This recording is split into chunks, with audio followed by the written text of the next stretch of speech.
security officers present. Wananchi, habari ya asubuhi. Mimi yangu ni kuwakaribisha kama OCS wa hii kituo.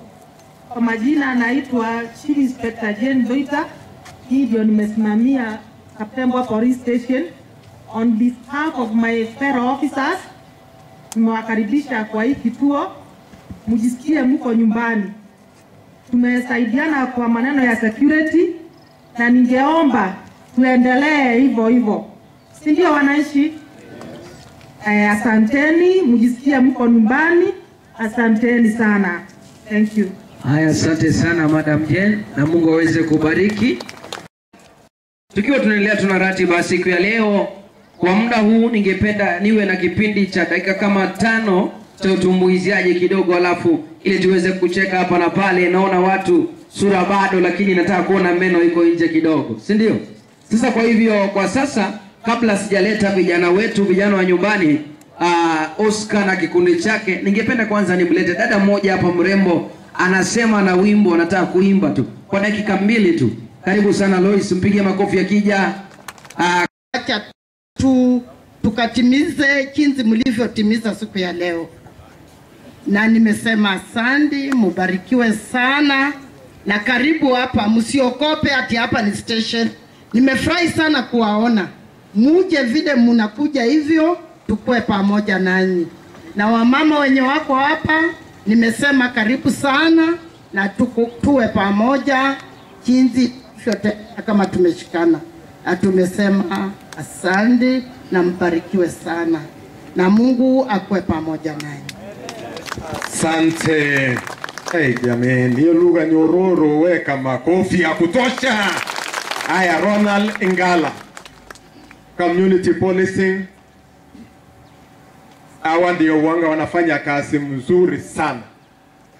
Hawa kazi yao ni mzuri, ongeza makofi kwa Ngala. Na wasalimu wote, mjamboni. Shidangu ni moja, naogopa hiki. Mheshimiwa Rama, karibu sana kwa hii station. Na wakubwa wote, ACC, wakubwa polisi, OCS, inspector na OSPD, karibuni sana. Mimi kama CPC chairman wa Kapkures, kwa niaba ya CPC pia tunawakaribisha, kwa sababu sisi tunadili na mambo ya usalama na mambo ya security yetu. Sisi hatuko kwa siasa, sisi tunasimamia haki na tunataka watu wafanye kazi nzuri.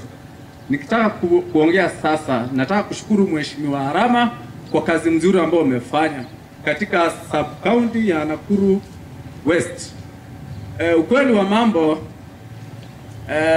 ni Mwenyezi Mungu ametuletea Mr. Harama, kwa sababu wanasiasa wengi sana wakusimama naye na pia wananchi wakusimama naye.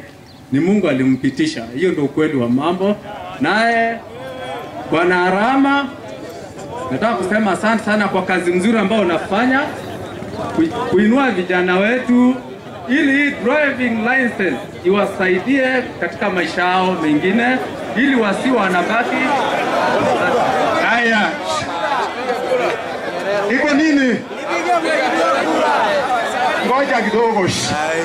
Iko nini? Iko maneno? Kwani maneno gani tena? Mulipiga kura? Kweli? Mulipiga? Hata tusiseme hiyo. Mutarudi kupiga? Wangapi watapiga? Haya, hiyo tumemaliza hiyo. Haya, Moses Indiana, makofi. Na usiende ile route ya Ngala, usiende hiyo direction.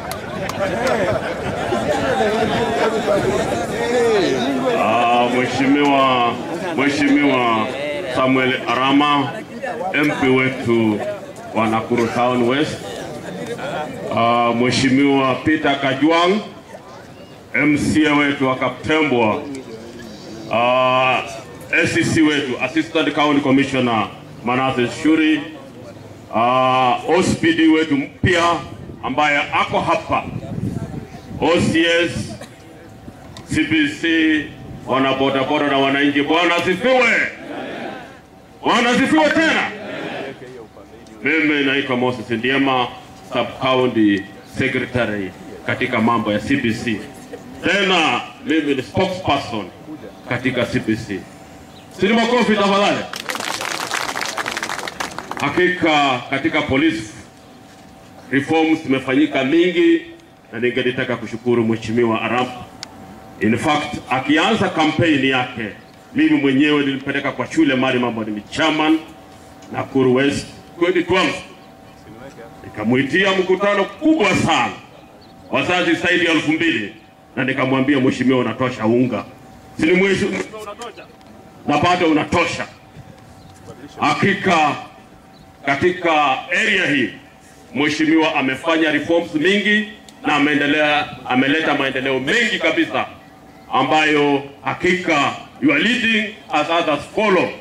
Si kweli? Anaongoza wengine wanafuata. This is a fact. In fact, Kaptembwa imekuwa police station under his tenure, na hakika the sky is the limit katika mambo haya. Tunapoendelea na mambo hii ya kuchenga Kaptembwa iendelee iwe divisional headquarters, tumepata OSPD, tuko na DCIO ako njiani na mambo mengi yako njiani. Let's support our LMP in that endeavor. Hakika maendeleo mengi yako njiani. Sisi kama CPC tuliandika barua ya kwanza ilienda kwa Minister wa Infrastructure. Wakati huo tukaandika barua ya pili ambaye ilienda kwa Inspector General wa Police ambaye ameondoka sasa. Barua tukaandika kwa Wanamatiang'i na tukaandika covering letter ambayo ilitoka kwa Mheshimiwa Arama tukiomba hii station hii iweze kupandishwa ngazi, na hakika haya hiyo ndoto ya wana kijiji hiki na wananchi wote kwa jumla hakika imekuja kutimia. This is a milestone and najivunia sana mheshimiwa. As we move forward, wacha tuendelee kusupport our LMP plus our MCA ili mambo ambayo imekuwa challenge katika area hii yapate kuangaliwa. MCA hapa hatuna lighting ya kutosha, na nafikiri that is your target. Let's have that as we continue building this police station to another level. Mwisho, mimi ningetaka kuwashukuru kwa sababu ya kufika na kuendelea kufanya kazi pamoja na viongozi wetu. Asante, pigia Ndiema makofi.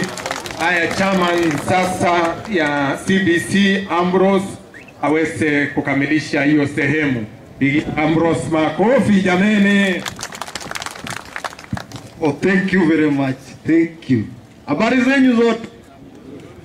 Unajua Kiswahili si lugha yangu sana. Nikiongea Kiingereza msiseme ya kwamba huyu chairman saa zingine anaficha lugha, sio? Well, bwana mbunge wetu Mheshimiwa Samuel Arama Otara, welcome to Kaptembwa Police Station ambayo is your brainchild. In fact, you have been so much in hand to assist this police station. Even now, we are now talking of the sub-county headquarters because of your initiative. Wakati tulikuwa tukifuata venye ndugu yangu secretary anasema, ulituambia you can't do this thing without my support. And in fact, vile aliingia, we got the title. Ama hatuna title. We have the title now. Na kwa sababu ya mbunge wetu. I also say very much thanks to our OCS, Madam Jane Duita. Kwa sababu kazi ya CPC si rahisi. Without the support of the OCS, it cannot, in fact you can't achieve.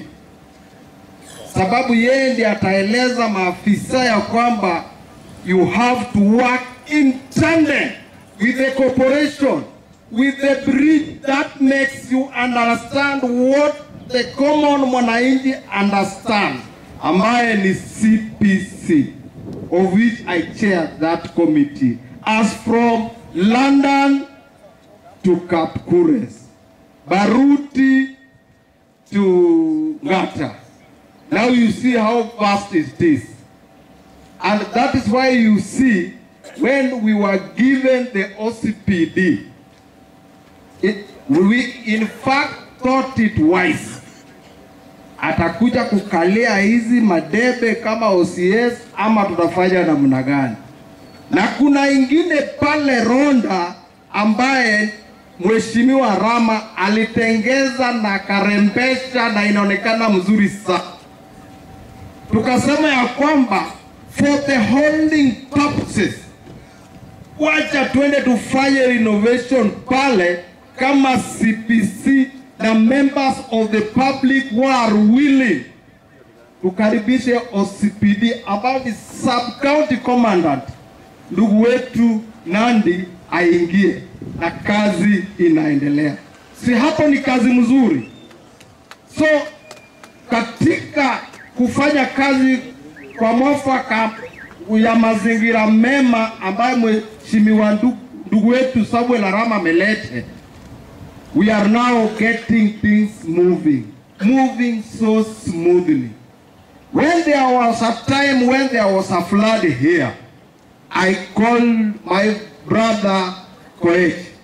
Nikamuuliza Koech, maafisa wetu floods wanamaliza Kaptembo.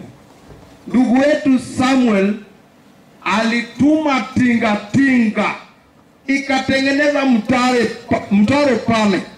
In fact, he is doing things that are being seen. Sio wenye wanapiga tu kelele. Na mtaro ikatengenezwa pale. We like people who can walk the talk, but not those who are in fact just shouting and in fact making gimmick aspirations that don't work out.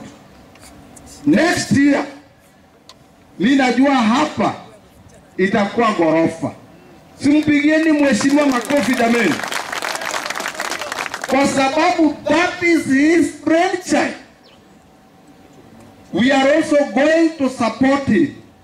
Since as the chairman, I'm also going to come to you as mwananchi wa Nakuru Town West.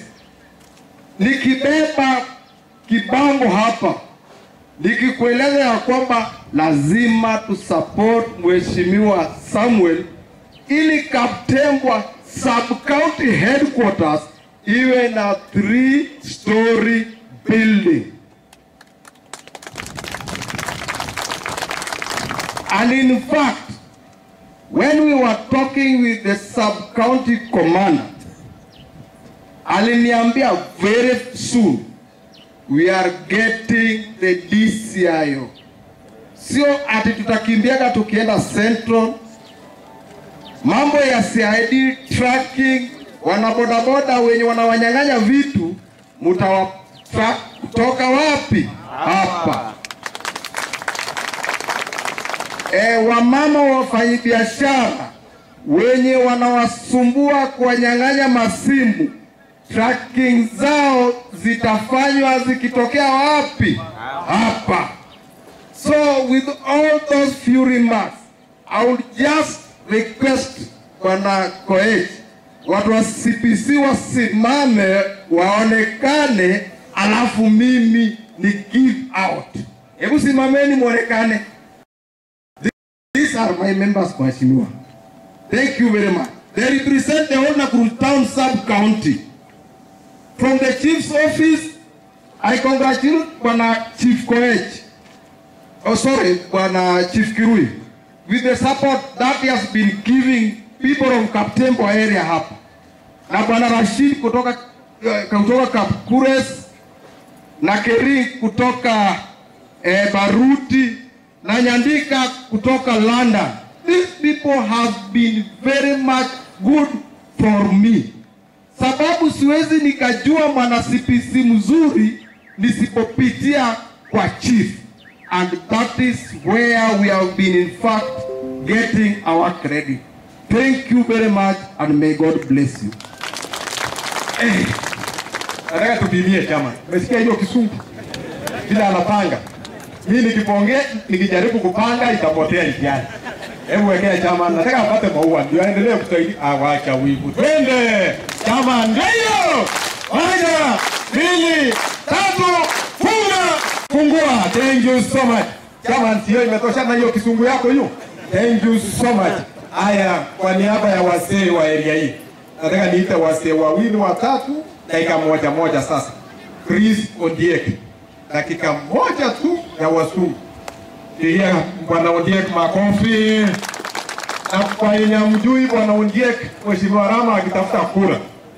Ondiek alikuwa chamani yetu. Ndio alikuwa anatuonyesha baadhi kura hii. Si Lengala alisema kura hii kupatikana, Ondiek ndiye alitafuta na ikapatikana.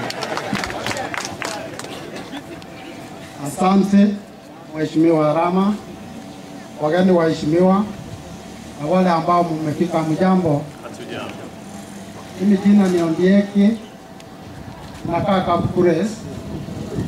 Na bwana mheshimiwa, watu wa Kapkures tunafurahi sana kwa sababu umetuletea security karibu, na najua tutasaidika vile tumeanza kusaidika sasa.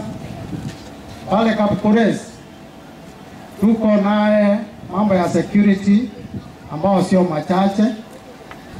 Vijana wetu ambao wamejaribu kununua mapikipiki ya kufanya kazi, kuna wezi wanakuja wanachukua. Na tungetaka kama hapa imekuwa police station, hii njia ya kutokea Soil tuone kama tunaweza saidika na hiyo njia, kwa sababu wizi wote naelekea Njoro na upande ya Soil. Upande ya Ingobol tungetaka pia tuwe na police post kama inawezekana, kwa sababu kuna ofisi ya assistant chief, na nafikiri tukipata police post tutasaidika sana. Asante sana kwa mabarabara ambao tumepata upande ule, kwa sababu barabara zimepitishiwa siko nzuri, ijapokuwa kuna mahali ingine bado kuna maporomoko ambao ukipita usiku hata wezi wanaweza ingiza wewe huko ndani, wanakunyang'anya pesa. Njia ingine ni kwamba tunasema ni asante sana kwa sababu mashule yetu pale nyingi zimewekwa ukuta. Tunaona utaendelea utusaidie na barabara ziwezi kuwa nzuri. Kuna ile ilikuwa inasemekana itawekwa lami, tunangoja sana kwa sababu security itakuwa mzuri. Kwa hivyo tunasema ni asante kwa kusaidia vijana wetu kupata licenses, na hiyo najua accident zitakuwa zimepungua zaidi. Kwa hayo machache nasema ni asante, uendelee kusaidia sisi siku zote. Asante sana. Asante, thank you so much. Kwa niaba ya vijana, nataka niite ndugu yangu, rafiki yangu Bwana Akoko akuja aseme jambo. Pigia Akoko makofi. Hiyo ni rafiki yangu mkubwa. Ongeza makofi kidogo. Asante sana. Bwana Koech, nilikuwa nafikiri utasema jambo lingine, sikuwa natarajia. Kwa Mheshimiwa Rama, vijana wa Nakuru Town West, wakaji wa Nakuru Town West, wamama, wazee, hamjambo. Tusalimiane hewani, tusalimiane hewani. Asante sana. Leo hii niko na furaha kubwa sana kwa sababu wakati nilikuwa nakuja hapa nimeona pikipiki mingi zimejaa hapa. Na nikauliza kumbe ndio maana nikikuja nikakosa hata mapikipiki kwa barabara. Kumbe Mheshimiwa Rama amejaza huko zote. Hiyo ni furaha kubwa sana. Kwa niaba ya vijana, najua pikipiki mingi zinaendeshwa na vijana hapa Nakuru Town West. Na nitaomba tu Mheshimiwa, najua ile kazi unafanya ni kubwa, ili tu tujaribu. Hii vijana wasitegemee pikipiki peke yake. Tujaribu tuite hata harambee. Ili tuone vijana za empower hii vijana wenzangu. Tuwafanyia harambee hata wakiwa na matatu. Because hata ukiangalia hii Kapembo most of matatu hata zitoki hapa. So hii watu wa pikipiki pia najua anaweza tuorganize harambee wakuwe na other source of income, sababu wengi wao haya pikipiki, sivyo? So hiyo ni njia nyingine tunaweza saidiana. Hata car wash, wengine wanasema hivyo. Unajua wako na pikipiki lakini ikifika car wash hawana yao. So nafikiri tukishikana na wewe vile umeleta security sasa hapa wako safe. Najua wengi hata shikwa. Umekuwa ukishikwa naona unawatoa huko Central. Sasa utakuwa hapa karibu na Madamosi, sasa unapigia simu tu, vijana wetu wanakuwa safe. So nashukuru sana kwa hiyo kazi. On behalf of the county government, singeweza kuongea hiyo, lakini nashukuru sana uhusiano mzuri ya Governor Lee na Mheshimiwa Harama, wanafanya kazi pamoja. Mheshimiwa Harama akiweka mataa, Governor Lee analipa stima. Sio ni kazi mzuri? So wacha tushirikiane hivyo. Jambo la mwisho, on behalf of youth, especially the Luos in Nakuru Town West, nataka niwashukuru sana kwa kuingia kwa serikali ya Mheshimiwa Rema ndani. Na tutahakikisha tumeshikana na Mheshimiwa Rama. Na unajua iko mwingine nilibeba hapa kwa mgongo wakati tulikuwa tuna campaign. Amekuwa akijiita acting MP. Na hiyo mbegu ilikuwa imeoza, tukajaribu kupanda kwa ile soil ambayo iko very fertile, ikataa kumea. Bado anajiita acting MP. Nataka niseme hivi, Mheshimiwa Rama ndio mbunge wa Nakuru Town West, sivyo? Ukisikia mwingine anajiita hapa acting MP, akwende kabisa. Sawa. Nilikuwa nimebeba mbegu, siko najua mbegu imeoza. Unajua kioza hata ukipanda kwa shamba gani hizi mea, sivyo? Hii jamaa anajiita acting MP hapa. Anajua anaitwa Ogada na anaishi huko Rongai. Asanteni sana. Asante. Haya, Akoko si ameongea. Kwa hiyo yote mimi nitaleta mkate. Haya, mkate soda ni chupa 1,200. Mkate ikuja ngapi? 1,200. Sio ni sababu hizi. Unajua wewe niliwaambia kitu moja na ni kama hamkuamini. Ukikuwa pia lazima uwe na akili. Sio ni sawa? Na uwe na akili ya kupima unaenda wapi. Sasa nimeona mkate nikaweka mwenyewe kamba.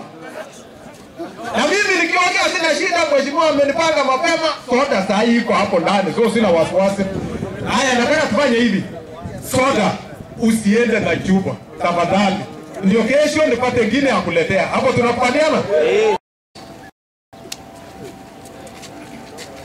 Itifaki zote zikifuatwa. Mheshimiwa Harama, Mheshimiwa Kajwang, Sub County Commandant, viongozi wote ambao wako hapa, hamjambo. Hamjambo tena? Wale ambao wanifahamu, naitwa Manasseh Shiuri, Assistant County Commissioner, ukipenda DO. Asante. Sijakuja peke yangu, nafanya katika ofisi ya Rais. Sijakuja peke yangu. Na kwa hivyo kuna wale ambao tunafanya kazi na wao ambao wako hapa. Na wauliza wasimame. Upande hii yule yako karibu hapa anasimamia Kapkures, Chief Kapkures. Asante keti. Anaitwa Bwana Rashid Abdalla. Upande ule mwingine pale viwanda kuna chief ambaye anaitwa Nyandika. Asante. Upande ule mwingine Barutu, upande wa chini iko Chief Kering. Asante sana. Na hapa ambapo tuko baba yao karibia. Karibia. Hawa ndio wito baba yao. Baba yao. Mimi ile najua anafanya katika ofisi ya Rais. Sisi hatutaki kupigiwa makofi sana. Tunafanyanga kazi. Thank you sir. Mheshimiwa wa Nakuru Town West, Harama, na itikadi zote zikifuatwa na wananchi wenzangu, hamjambo. Yangu tu ni kuwasalimia na kusema ya kwamba tunashukuru sana kwa kukuja kuungana pamoja na mheshimiwa wetu kuweza ku-upgrade hii station yetu ya Kaptembwa. Sio ni jambo mzuri? Wana bodaboda mumesaidiwa, sasa mko na license zenu. Sio ni kazi mzuri? We are seeing the fruits ya kuwa independent kama Nakuru Town West constituency na tunafurahia sana. Hiyo ni jambo mzuri. Thank you very much sir. Sana bwana Kirui, huyo ndio chief wenu. Yangu yatakuwa, unajua leo ni siku OCPD analeta maneno mzuri. Kwa hivyo yangu itakuwa niseme hivi ya kwamba watu wa bodaboda tunasaidiana sana, na ninashukuru kwa sababu ya hiyo usaidizi mnatupatia. Waheshimiwa, hawa watu tumeweka mkataba na wao ya kwamba katika ile stage ambao wako 200 meters kwenda direction zote, that circular usipatikane na incidents hapo. Na wengi wa Kaptembwa particularly wametusaidia. Hata juzi ningekuwa na wengine pale wa shamba ambao pia nataka waingie rail. Shamba that is Githima sublocation. Lakini wa Kaptembwa kwa dakika hii wako sawa sawa, wako na vikundi, tunajua ni nani chairman wa 140, tunajua ni nani wa pale Menyashaku, tunajua ni wa wapi wa checkpoint, tunajua ni wa wapi wa hapa 140, yote tunajua. Na hiyo ni kitu ya muhimu sana. Kwa hivyo bodaboda jipigie makofi. Nasema ya kwamba askari akiwekwa vizuri, hata kazi anafanya vyema, hata anahado wananchi vyema. Mahali ambapo kumejengwa zile ultramodern facilities ambayo sasa inakaa ukweli kwamba ni kwa OCPD ama inakaa ile status, hata hilo unampata kwa desk, anakuwa motivated, anakuhudumia vizuri, hata response inaongezeka, na hata wale wameletwa hapa hawangetaka kutoka kwa sababu watu wamewaangalia vyema. Kwa hivyo hii ni jambo la muhimu sana. Usione tu mheshimiwa najua anataka kila mtu akae salama. Hakuna mtu anabebanga watoto wake kwa mgongo ama namna gani? Na kwa hivyo hata nikiwa hapa tunataka hii nchi iwe salama. Na hiyo ndio kitu ya muhimu sana ambayo tunafanya kila siku.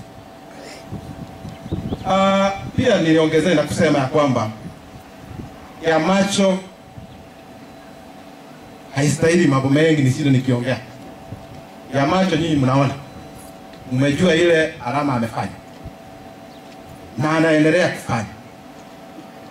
Kama sisi viongozi, ile shule ambayo nilitembea iliniambia kitu kimoja. Kuna mahali lakini mheshimiwa alizungumzia, sitaki twende hiyo rail ya kushout down viongozi. Kwa sababu kwa hii muda mko nayo, MCA atabaki kuwa Kajwang', governor atabaki kuwa Lee Kinyanjui.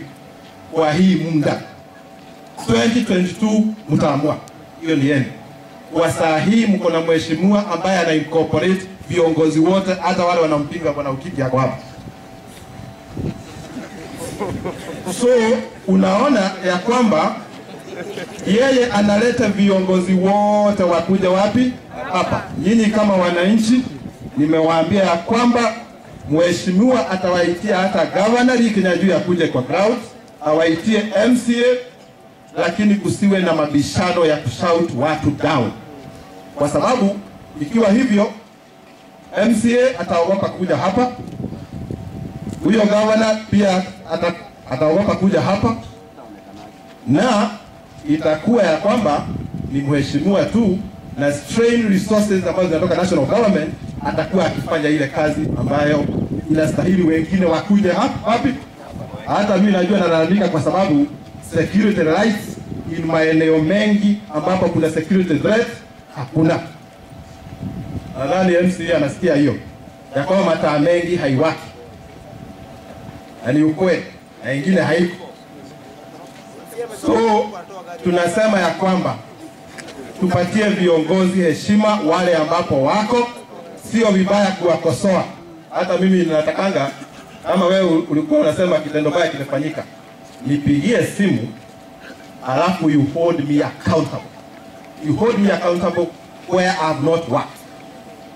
And that's how I believe. I have one clarion call. Wale wananijua tangu nikuja hapa, mimi hutaniambia kitu nikose kufanya.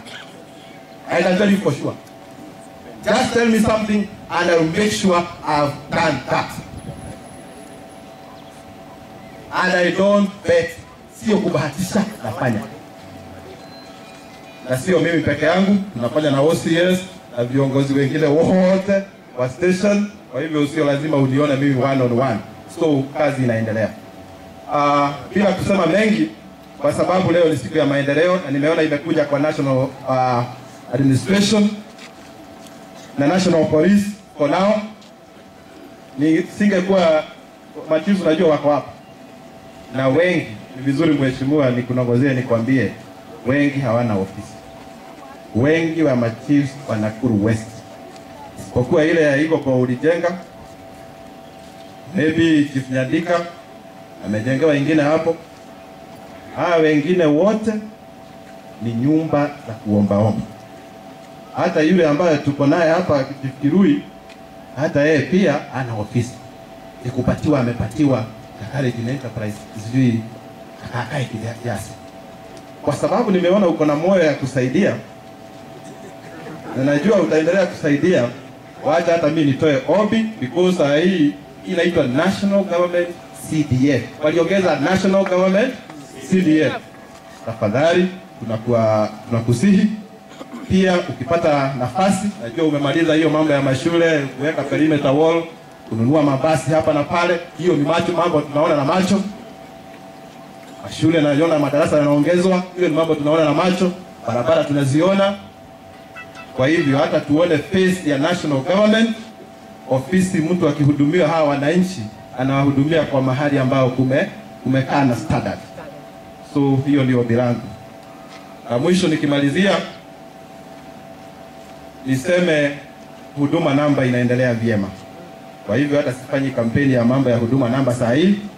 Watu ni wengi kwa Milorongo, lakini tumeweza kuongeza zingine 10 zile ambazo tumepata na tumedistribute area za Kaptembwa, na saa hii ambayo tunazungumza na Honorable Arama, MCA Ojwang, wakubwa wa community policing, wanasiasa mashauri ambao mko hapa, wananchi watukufu, hamjamboni wote? Hamjambo tena? Vile mliambiwa mimi ni mgeni, lakini sio mgeni kwa kazi, na hiyo ni ukweli, na karibu na staff, hata mkiniangalia mnaona hivyo, ndio? Lakini wamenileta ni staff, Mungu akijalia, baada ya kusaidiana na nyinyi kujenga Nakuru West Sub County Division Headquarters Police pamoja na Kaptembwa Police Station, ndio? Kwa hivyo mtatunga mkono? Yes. Wangapi wanasema watatunga mkono? Kwa hivyo nashukuru sana, mtatunga mkono. La kwanza ni kuwaletea salamu za bwana Regional Commander wetu pamoja na County Commander ambao walikuwa na kazi kwingine, wangetaka kukuja hapa pamoja na wakubwa wa CID, lakini kwa vile kuna kazi zingine mbali na mbali hawangeweza kukuja, lakini wamewasalimia nyinyi wote. Mmekubali?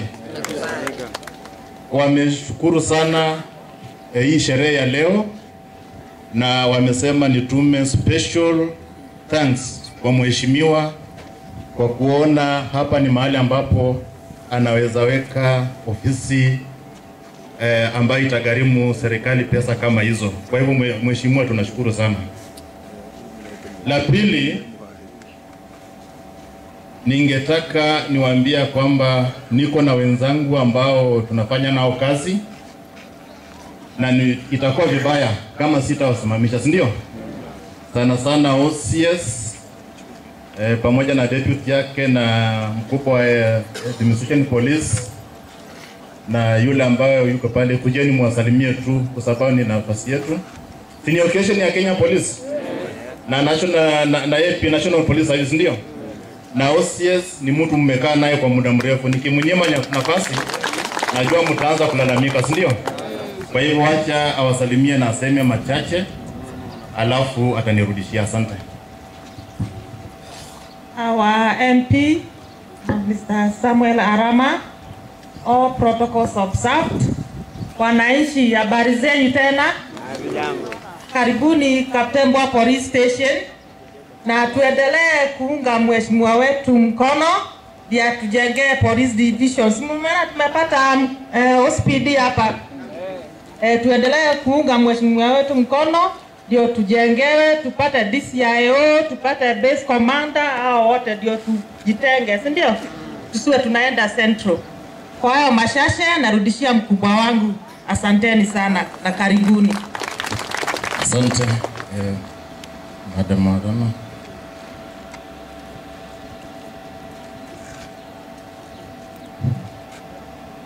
Afande Arama na MCA na Dio na machifu, wananchi wote, habari zenu? Habari zenu tena. Ni afande, si tumezoea hiyo jina, kwa hivyo mkeke. Si kitu la ajabu, nacheka. Ni afande yangu, ni mkubwa. Kwa hivyo mtu mkubwa yoyote ile, nikisema afande msicheke, inamaanisha ni mtu mkubwa. Kwa hivyo hata wewe naweza kuita afande, siwe ni mkubwa yangu.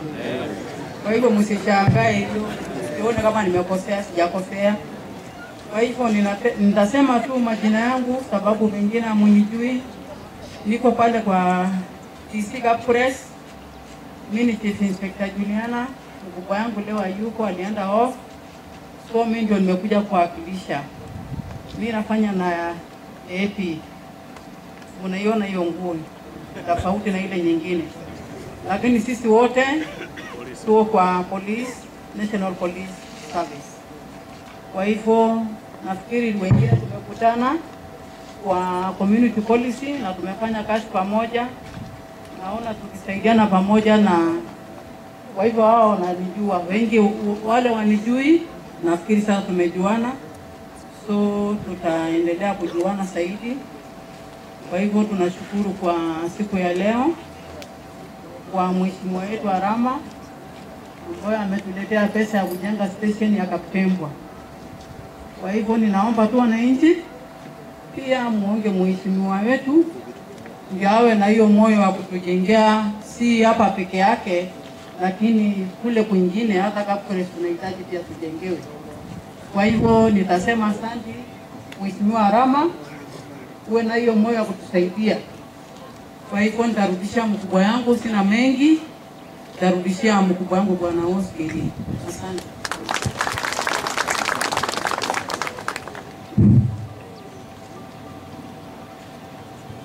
Thank you, sir. Our MP, Mheshimiwa Arama, our MCA, Mr. Kajwang, all leaders present, wananchi utukufu, hamjambo. Kwa majina mimi naitwa Ahmed Salat, mimi ni Deputy OCS Kaptembwa. Sina mengi la kusema, wakubwa yangu walisema yale muhimu. Mimi yangu ni kuwakaribisha na kuwasalamia. Thank you. Asante sana OCS na wale ambao wamepata fursa ya kuongea.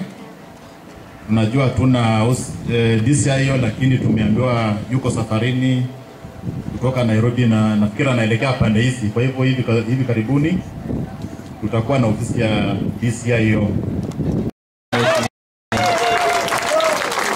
Asante sana kukaeni, asante sana. Asante sana. Asante sana. Nataka kushukuru nyinyi wale wote mmefika hapa. Najua sikuwa nimejua tutakuwa watu wengi vile nimekuwa leo, lakini nataka kushukuru nyinyi sana. Kwanza nataka kushukuru watu ya bodaboda. Nimeona mmekuja wengi sana. Lakini uzuri pia nyinyi ni watu ya Kaptembwa. Si ni kweli? Nataka kushukuru kila mtu hapa wale wamefika. Ile kitu imetuleta hapa ni kuja kupeana pesa. Ile pesa tunataka kujenga hii police station, etoke police station, ikuwe divisional headquarters. Mahali tutakuwa na hospitali hapa.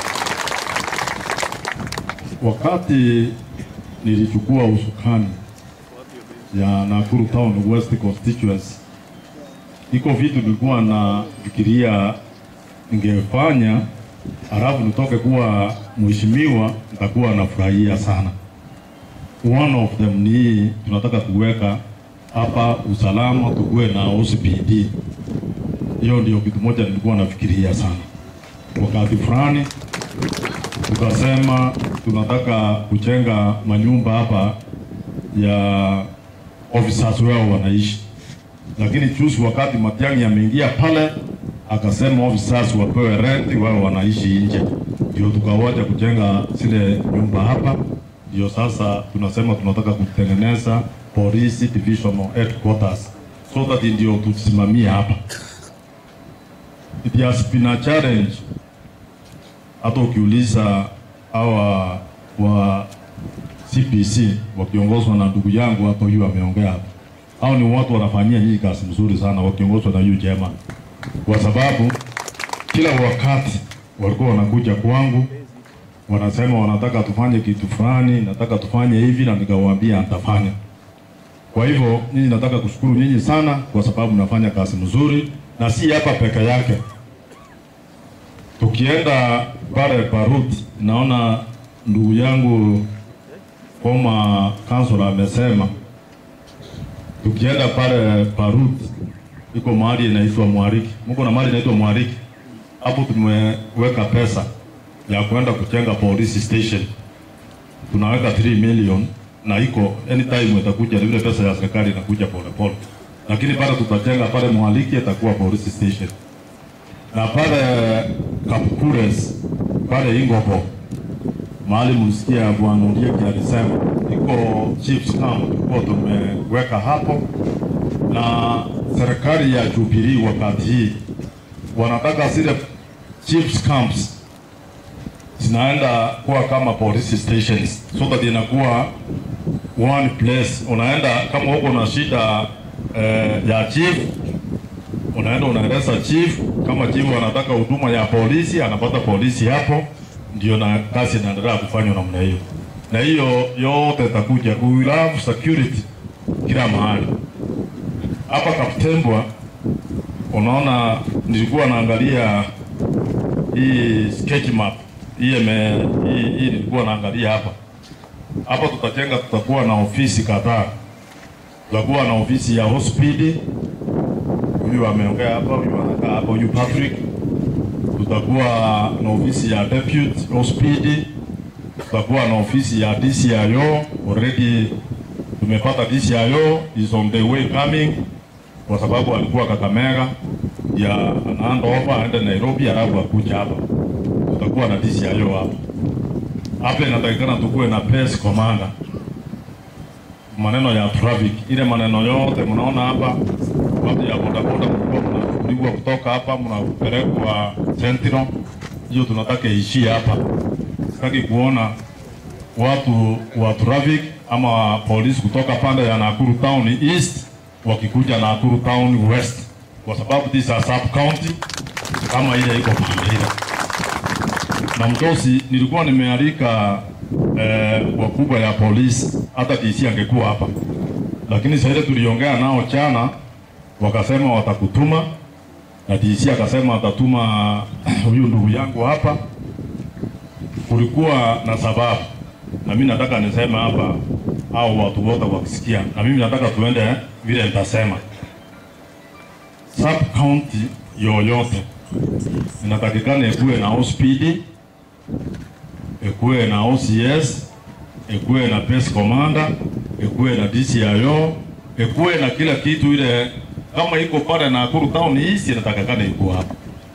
Lakini nimeangalia, nimeona, nataka mkirudi muende mkae chini muangalie, muone ya kwamba wakati juzi nikipita, mimi ni mtu weekend na pita, nikifika pale Everready nimekuta askari wote wale wako hapo wanatoka Central Police Station, na mimi nilikuwa nimeongea na Inspector General mwenyewe, tukaongea na Mbugua Deputy Inspector General, tukaagana ya kwamba hii mahali sitaki kuona askari wanatoka Central. Tukaagana namna hiyo, na mimi bado naona watu hapa. Sasa sijui tutafanya namna gani. Do I go back to the DIG niende kuita yeye bunge, kwa sababu niliita yeye bunge akakubali, akasema utasikia watu wanatoka Central wanakuja kwako. And he took a phone and called, akapigia yule regional commissioner alikuwa anaitwa Munyamba, akamwambia Mheshimiwa Arama, ukikuta mrefi yule mtu amelewa kabisa saa 8 ya usiku anatembea kwa barabara, huyu ni mtu anatakana awekwe self custody the following day very early in the morning, awajiriwa afanye nini. Ile mtu anatakana mshike ni yule atapatikana usiku ako soba anatembea, huyu lazima akuwe anatoka mahali fulani, si kweli? Kwa sababu you have identified. Na mimi nikasema namna hii for the time being, wale watu tunafanyia course ya bodaboda wengi hapo kukuwa na driving licenses. Na mimi nikasema hiyo watu kwa sababu they are being trained, exam formula na tukua muda. Sitaki kusikia mtu ya bodaboda tena ameshikwa kwa sababu hakuwa na driving license. Tukubaliana. Tukubaliana hivyo. Kama na hospitali atakuja hiyo siku hakuwa amekuja, tulikuwa na Mr. Bara alikuwa pande hiyo. Mimi nataka niseme ya kwamba baada ya Nakuru Town West tangu siku hiyo mimi sijaona watu wakishikwa sana wala wana drive ama wanashikwa. Madam OCS amefanya kazi mzuri sana. Si amefanya kazi mzuri? Na mwingine amesema hapa ni mungwana. Unajua ukiona raia akipigia askari makofi, ujue askari amejua kuishi na raia.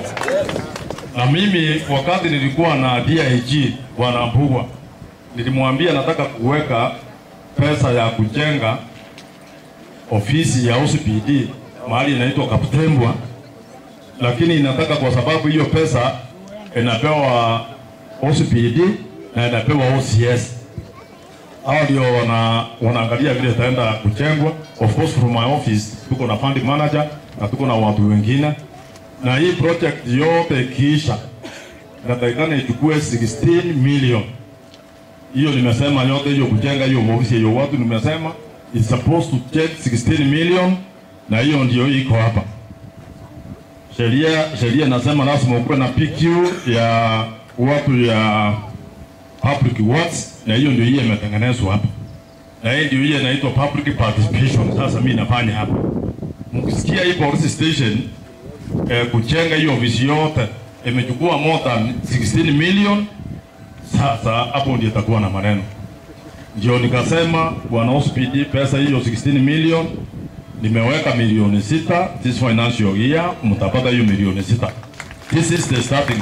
Mnapata 3 million leo, ufanyishe maybe hiyo ni first phase. Mfikisha mahali fulani tena ni waletea another 3 million. Mfikisha mahali fulani then I can give you now 10 million. Hii itaenda kumalizia kila kitu. So itakuwa ni jukumu yako. Make sure that money is spent the way iko hapa. Kuwa na Madam OCS. Ikikuwa monda tatu, sasa hapo mnataka watu ya corruption wakuja hapa. Hiyo ndio itakuwa. Na sisi tunataka nyinyi raia muangalie vile pesa yenu inafanya nini? Inatumika. Na vile nimesema kila wakati tutakuwa tunapita tunaangalia 3 million imefanya kazi gani? Alafu 3 million itafanya kazi gani? 10 million itakuja kumalizia.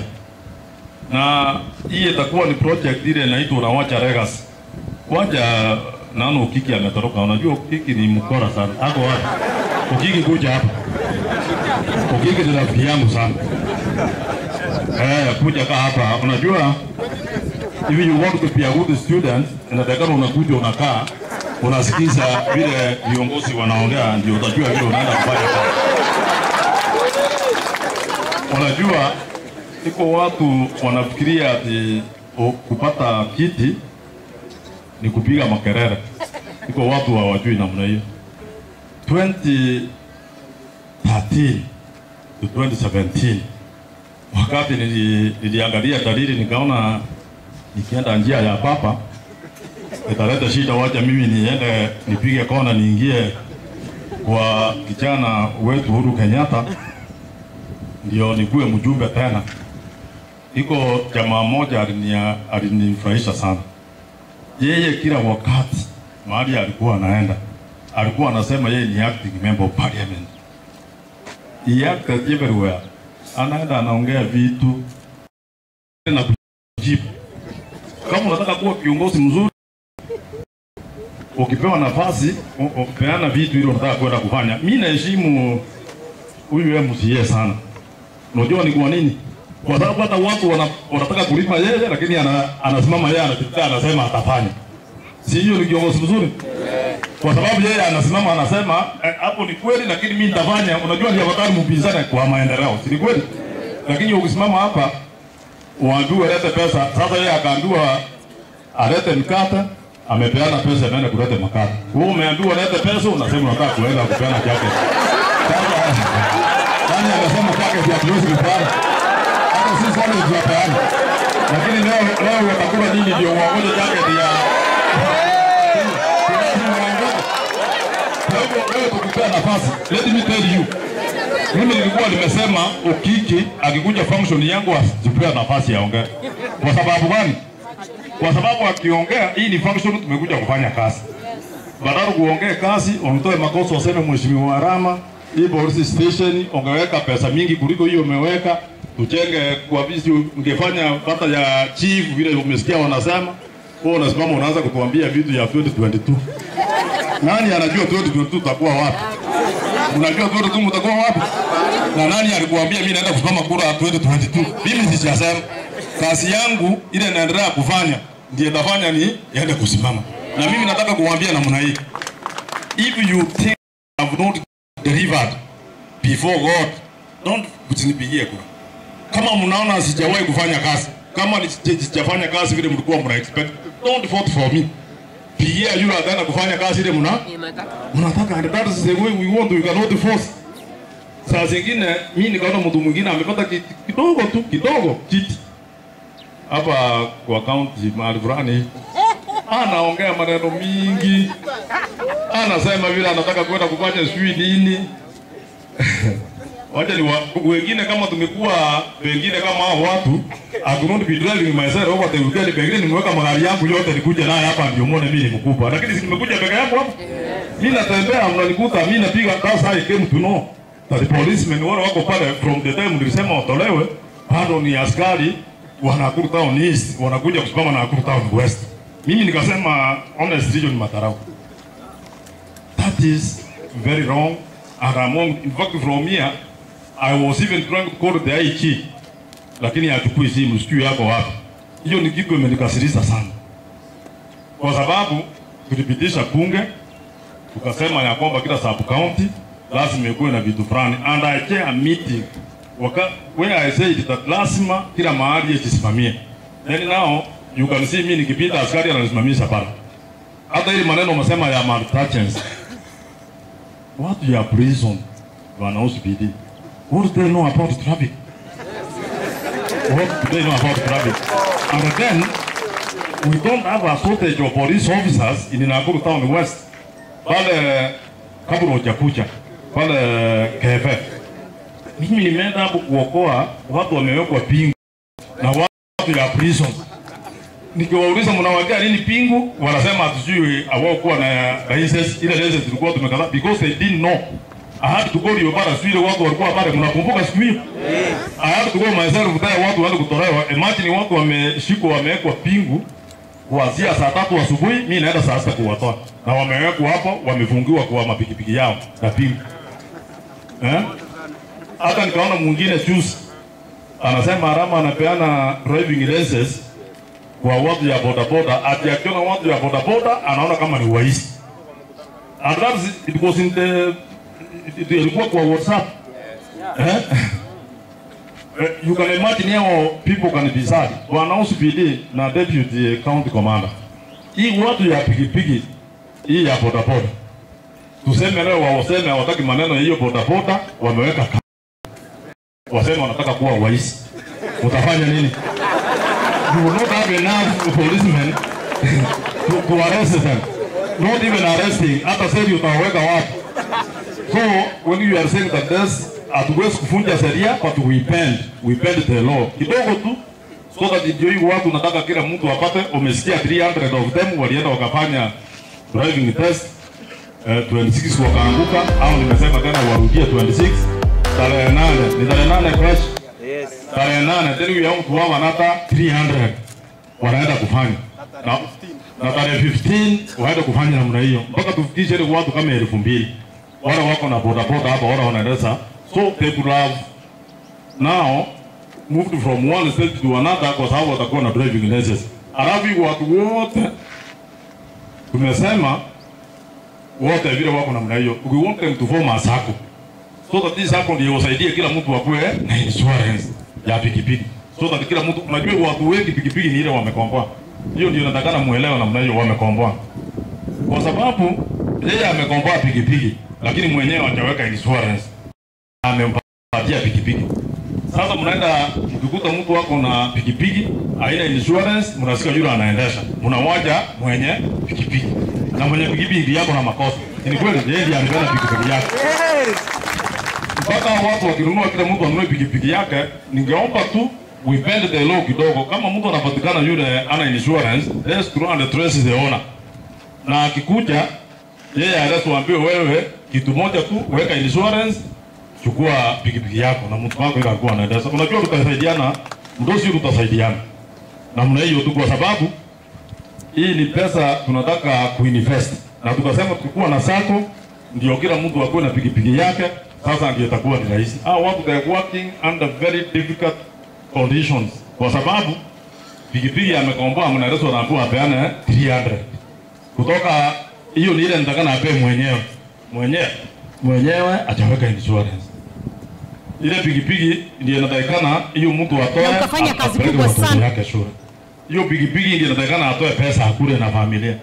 Ndio naona ndio saa zingine unaona ima makosa kidogo kidogo. Hata ndio niliambia OCS, na hiyo ndio inataka mimi nikuwe na unit yetu ya traffic ya kwamba hata kama sasa jioni wale wanajificha, kama umejificha naona insurance kidogo, kama umejificha wewe funga macho, uachana na maneno ya pikipiki. Ukikuta pikipiki polisi, wewe kama wewe pita fanya kazi nyingine, uachana na kuuliza kuanzia asubuhi usiku mpaka usiku. Unakuta mtu ananipigia simu, nimeshukua kwa sababu ya insurance. Hata askari unafanya nini usiku kwenda kujua insurance mtu ya pikipiki yana?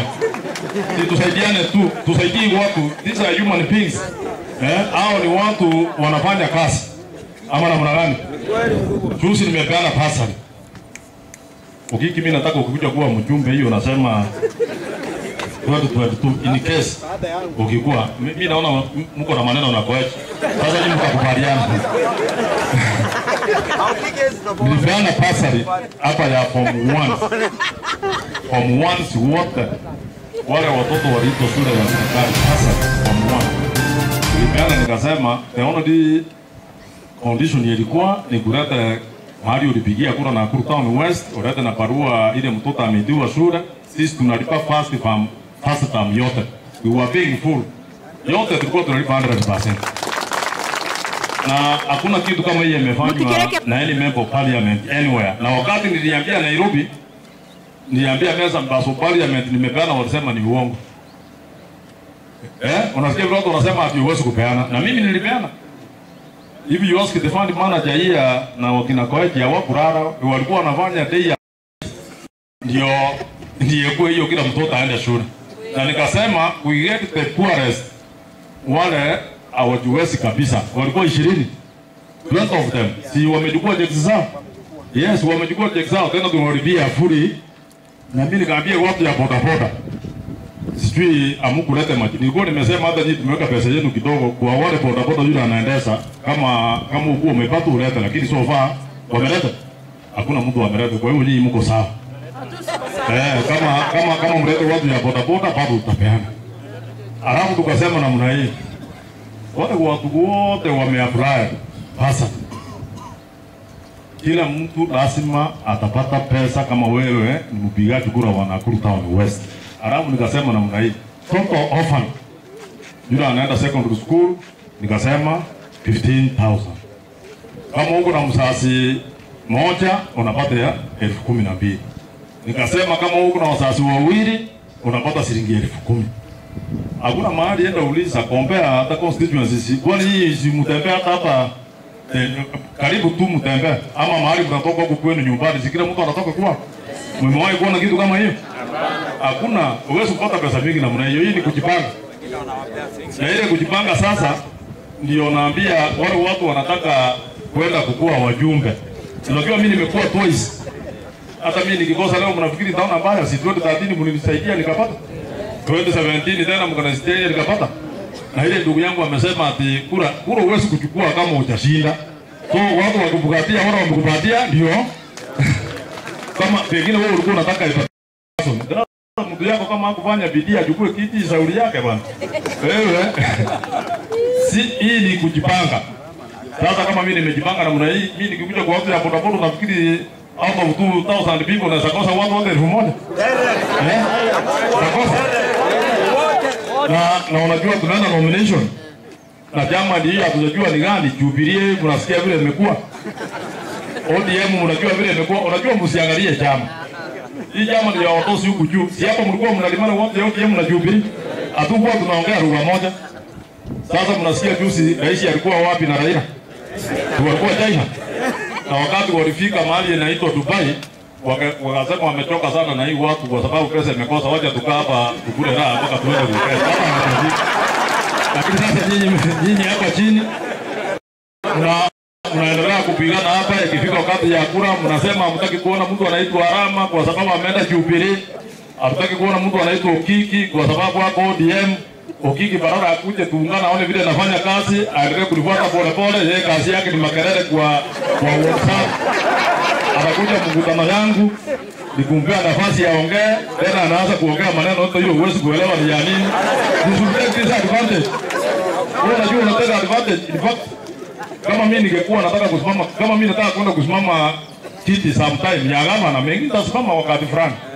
Mimi yule kama natakuwa naanza kufuata yeye pole pole. Nasikia vile anasema, mimi naenda anakaa. Hata hii maneno yote tumesema hapa, let me tell you today. Hata hizi barabara mimi natengeneza hapa na Nakuru Town West. Wanakajua ngitari your roads. Ni barabara zenu za county and he knows. Mabarabara zile ziko Nakuru Town East and West. Zote ni za county.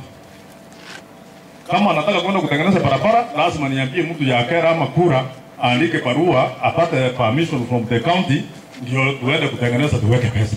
That's what we are doing. Na nyinyi mko na bora, kwa hiyo mnaita boresa barabara. Boresa hii barabara ina lazima boresa kila mahali. So far mimi sioni. In fact, hii mnasema pale Parut, I can swear before God today that hiyo barabara mimi ndio natengeneza. Na ni kera. There is a time waliweka kwa social media and I said it. Kwa barabara zile zinatengenezwa pale ni zile 22%. Ndio zinaendelea kutengenezwa pale. Hata leo saa hii tukienda pale, nikitoka hapa nataka kwenda kutembelea hizo barabara. Na nimemwambia weke bandiko kubwa kabisa. Uandike ndio zionekane. So, boresa barabara, sisi watu ya Nakuru Town West na East, sisi ndio tunapeana pesa mingi sana in terms of taxes to the county government. But now when it comes to service delivery, sisi tunataka kupata, unajua nyinyi mnaweza blame MCA. Don't blame the MCA. Shida is the executive, is the governor. Is the governor. Let me tell you today. This man is helpless. There is nothing he can do without getting. Ni kama mimi saa hii, if I cannot deliver, ima barabara natengeneza kutoka London, hiyo niliomba Uhuru Kenyatta mimi mwenyewe. Kama singeenda pale niende nimueleze nimwambie nataka barabara, akaniambia barabara hiyo diende mahali inaitwa Parut na Kapukure. Si mnajua? Wakare mnajua namna hiyo, na mnajua mlifanya nini? Mlienda mkakataa mkasema nyinyi hamtaki barabara kwa sababu barabara ikienda Rama atapata mileage. Mkasema mnataka mtu yenu akuwe member of parliament 2017, na mimi nikaita mkutano pale nikamwambia atakuwa namna gani. Huwezi kujua ya Mungu ni mengi. Nikamwambia nyinyi mnakataa barabara, wacha barabara nipeleke hata mahali mimi naishi. Sasa ile barabara inatengenezwa hata ni yote ingekuwa wapi? Wakaenda wakakataa kwa sababu mlikuwa mnataka mtu yenu anaitwa Kitiriti. Sasa Kitiriti hakupata kiti, hamukupata barabara, Arama akapata. Sasa tena ndio wanataka kwenda kuwasaidia. Ndio nasema unajua tusianze kujanganya maneno ya maendeleo na maneno ya siasa. Na unajua ni nani alitoa mabarabara? Deputy President ndiye alikuwa na oversee. Yeye alikuwa na oversee the President, Deputy President. ndiye alikuwa na oversee ministries, expenditure ya ministries. Na akasema hiyo ya Baruti toa, ya Kapkures toa, kwa sababu watu yangu vile alisema. Hiyo ndio utafanya. Na ukifanya kazi, wacha tuseme kazi kama umefanya. Kama umefanya kazi, umefanya. Kama hujafanya, hujafanya. Ukija hata ukiongea kuanzia asubuhi mpaka saa jioni, ati sijafanya na nimefanya. It cannot make any difference. Wewe endelea kusema Arama amefanya, lakini you can even do better. Ndio wao watakupea, ndio hiyo do better. Hawezi pata. Sasa nikaona choice. Huyu tu kiki. Ati ameweka kamati. Ati ameweka kamati ya kufanya audit evaluation. Ati ile kazi tumefanya akasema ya KISIP, akafanya ya county, anasema ya CDF. Siku hizi you don't need to do that, just go to the website. Wacha nikusaidie, enda website fungua, angalia Nakuru Town West iko imeuka kutoka juu mpaka chini, county kutoka juu mpaka chini, you know. Uhuru Kenyatta, what you can do, parliament maana, lakini kama hii ya CDF, kamati ya CDF ya kiongozwa na hii German ni simama wa kuona huyu ndio anasema pesa inakuja hapa, huyu unaona hapa, ije start committee. Yeye anaitwa Mariba, yeye ndiye anajaa. Kazi yangu ni kumwambia kama tunaweza tengeneza mahali fulani itakuwa ni mzuri. Kwa hivyo hakuna ile pesa. Uhuru Kenyatta akisema ikani influence kama ile mabarabara ndienda pale kumwambia. Yeye ni president ya Kenya, atasema peana budget. Weka budget kwa barabara fulani, Mheshimiwa Arama anataka itengenezwe. Kama saa hii nilienda kumuona, nikamweleza nikasema nataka atupende barabara ya Baruti na Kapkures kwa sababu ilikuwa imesimama. Akapigia Matiang'i simu akamwambia Arama anakuja koroga lugha umpatie hizo barabara. Alikuwa na ile kazi Matiang'i amefanya, ndiye amefanya yeye akaenda kupewa hiyo kuoversee the ministry's expenditure. Vile mimi nafanya hapa, na mimi waje niwaambie, mimi sikukata tamaa. Ikifika 2022 mimi nitakuwa nisimama nasema wakati yangu nikifanya kitu fulani, nilifanya mzuri, mseme ndio. Mtanipea kura, mseme hapana. Kama ni ndio, mseme ndio. Mimi niseme nipatie. Na mimi hata nikishindwa sitaona vibaya. Na ni ngumu. Kwa sababu kuchaguliwa mara ya pili. Kuchaguliwa mara ya pili. All we are all human beings. Kuchaguliwa mara ya pili si rahisi. Si rahisi. Lakini ya tatu inakuwa ni rahisi kwa sababu kama umefanya maendeleo. Street lighting hii nimefanya hapa yote. Kuanzia hii barabara, kuanzia ile naenda hivi, kuanzia ile tumefanya pale Mata Kevin, mimi ndio nimetengeneza hizo, nimeweka street lighting. Kazi ya county waende walipe stima. And still they are not even paying hiyo stima by the way. Mimi naona hata saa zingine unakuja watu wanakuambia iko kisa. Hata ingine mlikuwa mnasema ndani bwana Kajwang. Nimeweka pesa, tutakuja tuangalie tuone. Nimeweka pesa, ni kazi ya county, lakini nimeomba pesa. Tutakuja tuangalie hiyo mahali wanasema kisa. Hivi karibuni nataka tukue na mkutano tutembee na MCA. Kila mahali ya hiyo maneno mnasema stima. Kazi kubwa ya county government inatakana mfanye drainage. Drainage unajua ni yenu. Hata mimi niliona juzi wakati mnafanya public participation, mbona mkuweka drainages? Kuweka drainages ndio mzuri kwa sababu maji yatakuja yanaenda chini. Nimeweka ingine pale. Nimetafuta pesa ya national government, nimeweka drainage. Nimeandika barua kwa county government, nataka wanipatie zile mara nataka kuweka drainages wanipatie. Kama saa hiyo ukienda hapo Muslim primary. Hiyo ni ile KISIP program watu walikuwa wanaenda nikarudisha tena. Hii mzee amesema hapo huku chini Ronda. Huyu nani amesema huyu alikuwa anafanya Momani. Mimi ndio nimerudisha hiyo watu wakuje kuweka ile mtaro. Na KISIP program. Ile hiyo ulikuwa unasema ukaranya kura. Hii raia wanataka wasaidiwe. Kama umekuja umewaweka vile tumeweka saa imeisha, unasema walete soda wakunywe, watakukumbuka kwa sababu kila mtu atakunywa soda.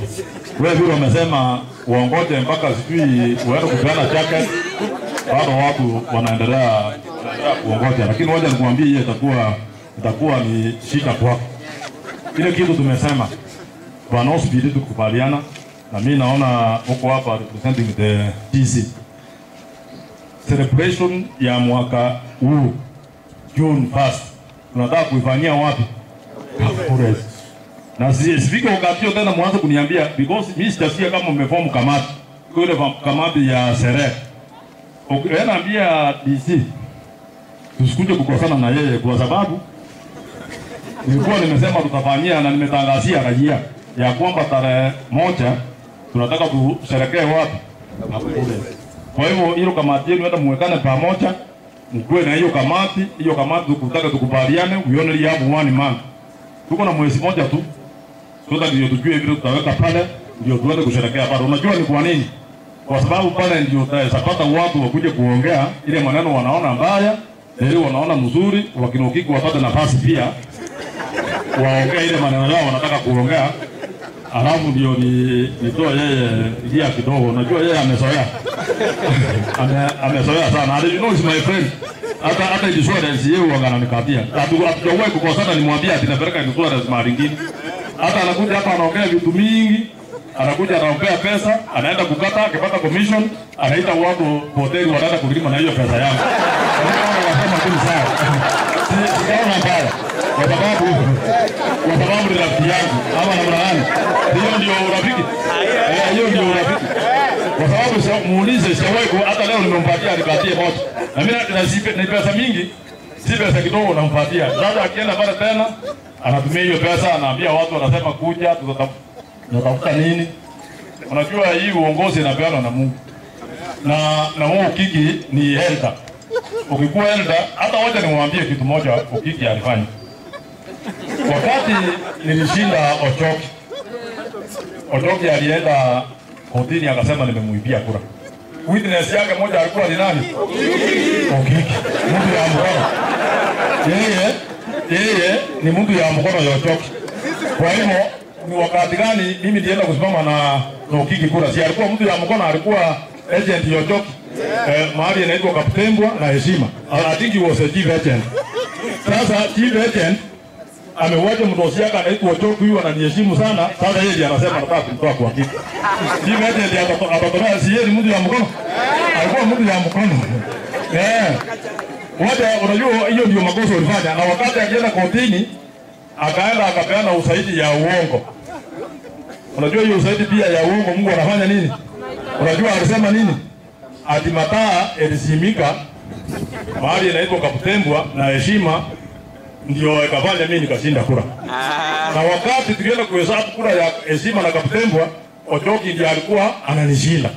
Sasa jaji akauliza what was the purpose kama mlisima alisima mataa ipe kura tena yeye Ochoki akamshinda. So nikaita huyu siku moja. Nilikuita. Nikakwambia hiyo usaidi tunaenda kupeana ya uongo, enda muwaje kwa sababu mnajaribia majina. Ikifika 2022 kurifisi.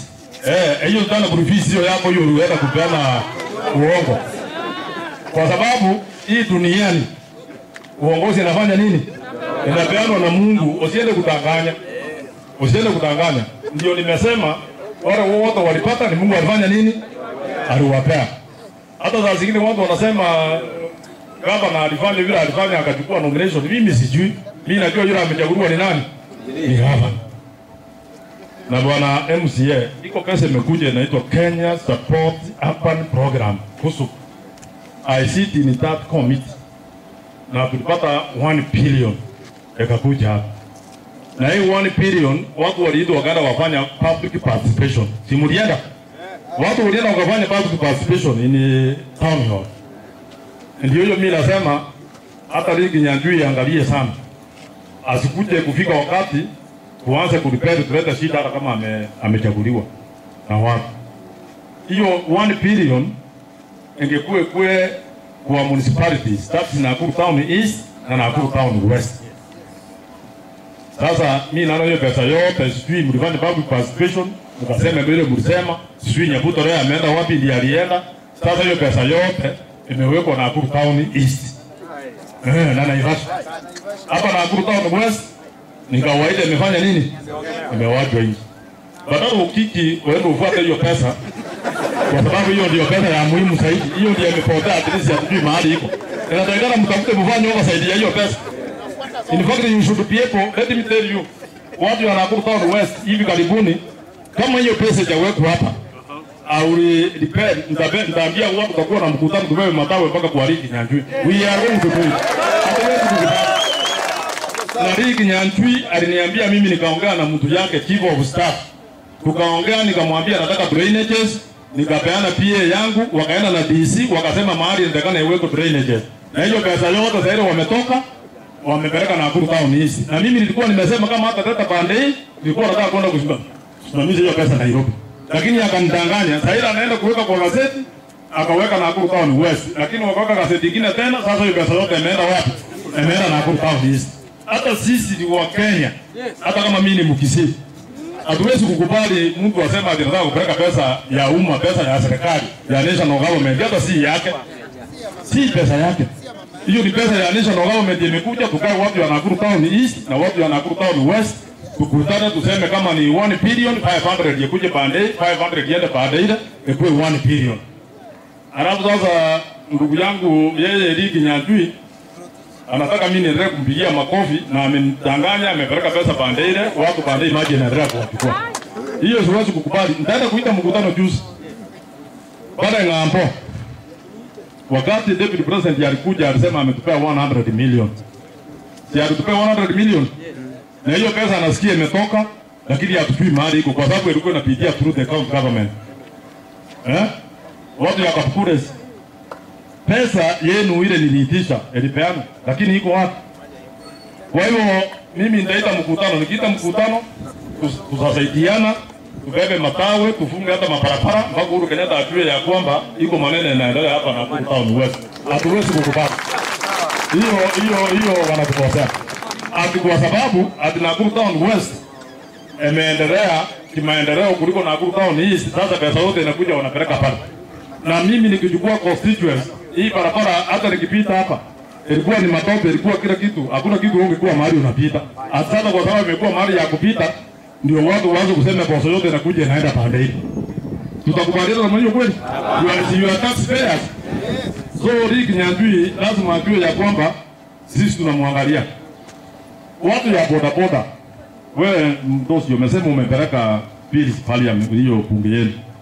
Why are you not saying that watu ya Nakuru Town West ile pesa wanalipa ya boda boda esikwe inalingana na ile watu wako Nakuru Town East? Boda boda watu wanalia.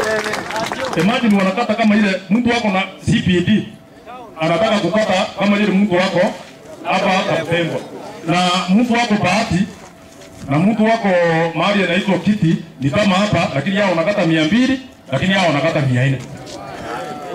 It's not right. Hiyo ni ubaguzi. Kama ni CPD waje wakatue 400. Kama wanasema hata sub counties ni 200, waje hao watu wafanye nini? Wakata 200. Hata wale wamekata 200.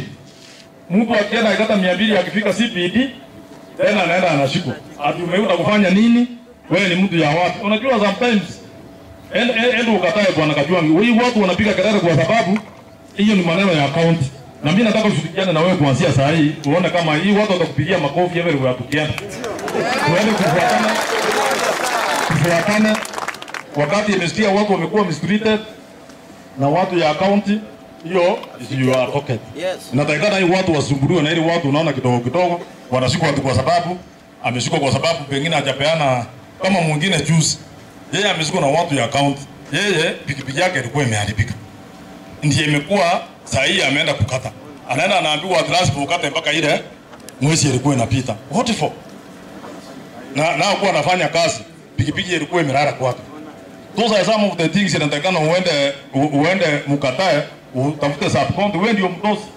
Ita sub county yako ile sijui anaitwa nani anakaa pale kuona mkutano kama ile tunakuwa hapa. Mimi mtu ya pikipiki akishikwa bila makosa mimi napigia OCS. Na mmoja atasema madam OCS hiyo ndiye tulikuwa tumesema ya driving license ya maana insurance wewe funga maji. Atasema sawa mheshimiwa waje tusaidiane. Sasa nyinyi watu ya county pia natakana tuende hiyo njia. Kwa sababu hii watu wanahangaishwa sana. Hii watu county government askari wanahangaisha watu ya Nakuru Town West. Mpaka mmoja akanipigia simu akasema ni kama hii Rick Nyanchui amekuonea kwa sababu anashika the way it treats watu ya Nakuru Town West is not the same way it treats watu ya Nakuru Town East. Na mimi nikaona hata ni kweli kwa sababu inakuache watu ya Nakuru sub county East wanakuja kushika watu ya license ya sub county ya Nakuru Town West. Why? And you know that's the target of UMCAs. Wale mnakaa Nakuru town west, mwanzie London, mkuje hapa muende muungane nyinyi nyote, mkatae hiyo maneno, msema hatutaki kuona askari ya East. Vile mimi nimekataa, sitaki kuona polisi kutoka bandari wakuja hapa na nyinyi mkatae. Kwa sababu it is within your powers. So that ndio watu ikifika wakati huo ukienda kusema unataka kitu, usikute watu wengi wanakulima. Wachache wakuwe kama wakina Ukiki na wengine wakina Ngada, wakina Maisiba hao pia watakuwa competitors. Lakini rajia ikuwe wako na nani? Wako na wewe. Si hiyo itakuwa na list namna hiyo. Kwa hivyo sisi leo tumekuja hapa, tunataka kushukuru hii wakubwa wamekuja hapa. So wakubwa, mimi nimeleta cheki ya 3 million. Tutapeana hapa leo. Maybe in the next fund manager kama siku ngapi? Another 3 million. Before, maybe between May. Ile okay, the 6 million pesa iko. Unajua tunataka kupeana in bits so that mkipa kiuni mnaipa sana, tuseme hapana, wacha tuwaje hapa. Tukiona mnafanya nzuri tuseme sasa hiyo vile tupeane. Lakini mimi najua yeye anatengenezwa sana kwa sababu mtakuwa ya OCPD, lazima angalie sana. And these are the very responsible people.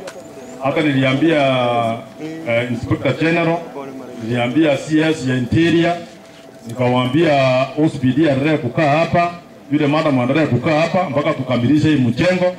Mtosi akipata madaraka unless you quit being promoted. Wakiwa promoted, lakini kama is that rank, nilisema wakapa kwa sababu hii pesa tunaweka hapa ni mingi sana, 16 million. Na mimi nataka tukubaliana ya kwamba in the next financial year, mimi naomba tu tukubaliane ya kwamba tuweke 10 million, hiyo itakuja kumaliza so that before the end of this year ikuwe tumekuwa na hiyo ofisi hapa. Itakuwa ni mzuri na mnasikia itakuwa na vitu mzuri. Ukisikuwa ukiweka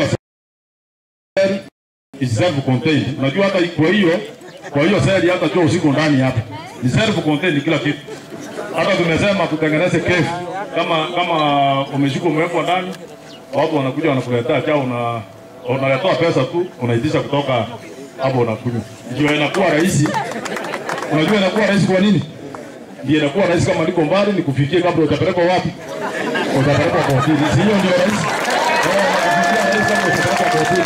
Kwa sababu sasa watu waende pande ile. Hata nimeona Maraga anasema ati anataka kulete koti, atimtafute shamba tuweke koti pande hii, watu ati koti. Nikamwambia hatutaki koti, sisi hapo tumeelewana, hakuna maneno, sisi hatutaki koti pande hii, kwa sababu koti utakuwa unapelekwa haraka kabla hajafanya nini, sitafika. Na mimi sasa niopeleke uende pande ile.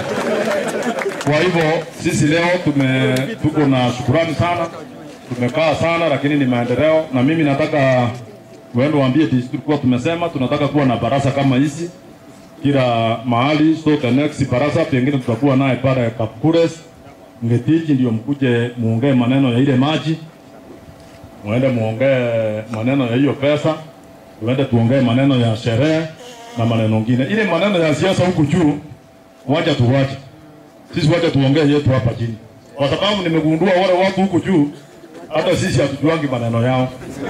Sasa ile tunalimana hapa chini, hao kule kiisha wanapanda ndege wanaenda kugira kuongea maneno yao. Bila watafanya maneno. Si kweli namna hiyo.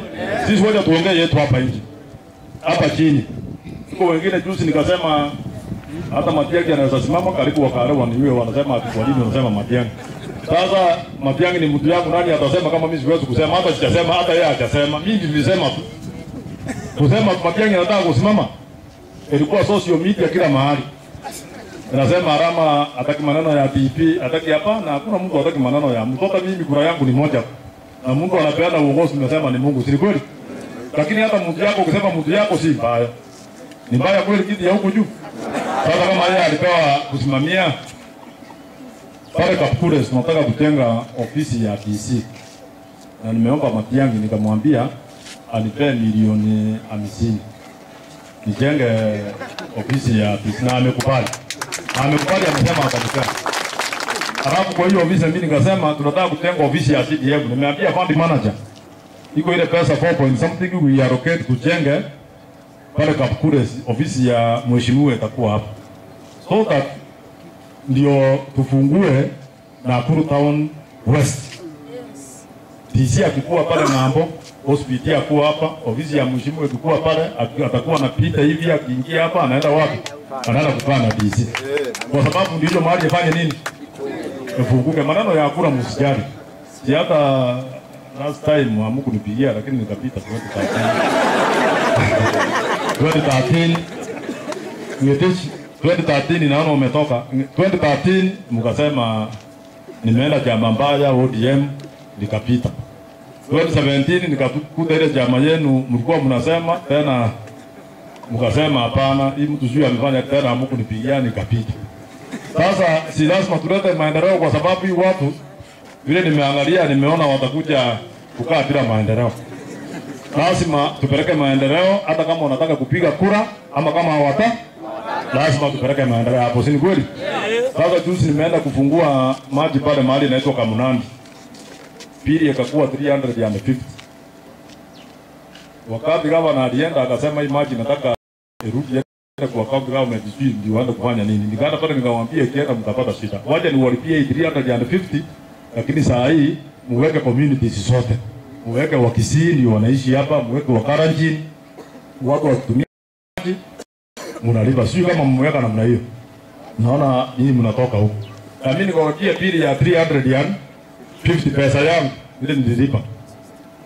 So that ndio wale watu waendelee kukunywa maji ilikuwa imefungwa na ikafunguliwa. Na sasa ile ilifunguliwa walikubali wakapiga kelele wakasema watanipigia kura 2022. Na hiyo nyingine siku ile nyingine wakati nilipeleka hiyo maji waliniambia watanipigia kura. Wakati ilifika karibu na kura ilikuwa kina mama pale wanajua kuimba sana. Wanaimba ile kuimba inaitwa majiani sijui majani. Wakikuimbia unafurahi lakini wakati ya kura hawataki kupiga. Lakini licha ya hiyo yote ukichukua kura wewe nataka uangalie watu yote. Usianze kusema ati nani yako nipigia. Kama tukisimama hapa saa hii honestly I cannot say that fulani yako nipigia kura. I cannot. Na itakuwa ni makosa sana wewe uanze kusema tu huko nipigia. Watu yote kama umechukua ni watu ya ni watu yako. Kwa hivyo ukiki inatakana unishukuru sana kwa sababu nimekupatia tricks. Ile tricks yote nimekupatia sasa leo. Wewe ndio usitumie. One, enda wacha maneno ya WhatsApp. Hiyo WhatsApp wewe enda wacha. Wewe ukitaka maneno fuata hii nimesema. Kiriki Nyajui amepeleka pesa yote na Nakuru Town East. Hebu enda fuata hiyo pesa ikuje na Nakuru Town West. Wale ndio watu watakupea kura. Si mtampea kura? Akienda afuata aleta hapa. Piga kelele. Alafu mimi kazi yangu ni kusema ukija hapo sawa anapiga. Alafu sasa hivi watu wote vile wamesema tarehe 20. Hapana peana tarehe 20. Nataka siku ile naenda kupeana driving license. Wewe leta hiyo nini unasema 1200. Na asiporeta wana boda boda. Asiporeta 1200 tukakimbiza yeye kila mahali hapa na Nakuru Town West. Na mimi yangu nilikuwa nimesema pia tukianza kupeana ile driving license nilikuwa nimesema tunapeana driving license na tunapeana na reflector. Si tukubaliana na mwenyewe? Tulikubaliana. Ukichukua driving license unachukua na reflector. Hiyo ndio tulikuwa tumesema jacket, hiyo jacket moja. Na ukiongeza yako hiyo sasa itakuwa mzuri. Wewe tutaanza kufikiria maneno yako. Ukiki amesema kitu inaweza mfunga. Najua hivi you are not sure usimame hapo useme you are not. He is very sure. Asante sana. Hiyo ndio tunataka ama namna gani? Kwa sababu sasa imeisha na fikiri tutawachia hapo kwa vile check. Alisema 1500. Lakini wewe na wengine wanatapaki 500 utaki kura yao. You are supposed to give vile wako ni 2000. Sasa hiyo 500 wewe utaenda kupoteza kura bwana. Wewe peana yote vile. Unajua yeye anataka kupeana kidogo na uwaje. Kwa hivyo nafikiria tumewachia hapo. Iko kitu umesema maneno ya chief camp ya chief ya Kaptembwa. Iko shida kwa sababu nilielezwa ya kwamba wakati hii watu walikuwa wanapeana hii shamba, walipeana police station, wakapeana mashule, pia walipeana shamba ya polisi.